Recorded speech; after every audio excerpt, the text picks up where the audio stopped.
আসসালামু আলাইকুম। আমরা এই গাড়িটা এলপিজি সিএনজি কিন্তু দুইটাই চলতেছে এই গাড়িতে। এই যে উপরে এটা আমরা 25 লিটার ট্যাঙ্কি লাগাইছি, দেখাও।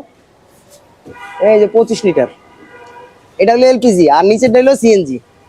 মানে এলপিজি সিএনজি দুইটাই চলবো, ঠিক আছে। ওই কালামের সাথে এটা অ্যাটাচ করা। আর এখানে মোটামুটি আপনি লাগেজ টাগেজ সব নিতে পারবেন। আমি একটু দূরের থেকে দেখাচ্ছি,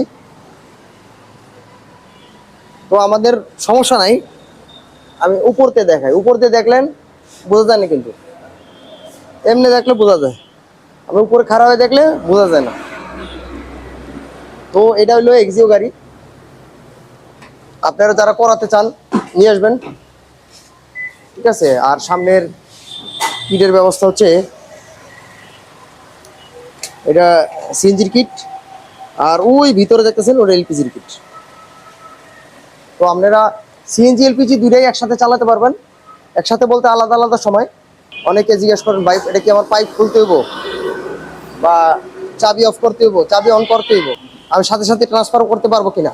এটা অ্যাডভান্স টেকনোলজি ইউজ করা হয়েছে। আপনি যার কারণে আপনি খুব দ্রুত মুহূর্তে 1 সেকেন্ডের ভিতরে তেলে, 1 সেকেন্ডের ভিতরে এলপিতে, 1 সেকেন্ডের ভিতরে সিএনজিতে, মনে করেন আপনি 3টা ট্রান্সফার করতে 3 সেকেন্ড সময় লাগবে। তো আপনার এদিকে কোনো সমস্যা নাই। ট্রান্সফার পিরিয়ড 3 সেকেন্ডের ভিতর 3টায় ট্রান্সফার করতে পারবেন। মাইলেজ ওই তেলের মতো, তেলের 1 কিলো তো কম ধরবেন যে মাইলেজটা, এই আর কি, আর কিছু না। আর সার্ভিসের ব্যাপারটা বলি, আল্লাহর রহমতে যে কটা করে দিছি খুব ভালো চলতেছে। তো আমরা এই কাজটা বিগত 5 বছর ধরে করতেছি, মানে এই সিস্টেমটা। আমরা অন্য কাজ তো অনেক বছর ধরে করতেছি, এলপিজি সিএনজি আমার তো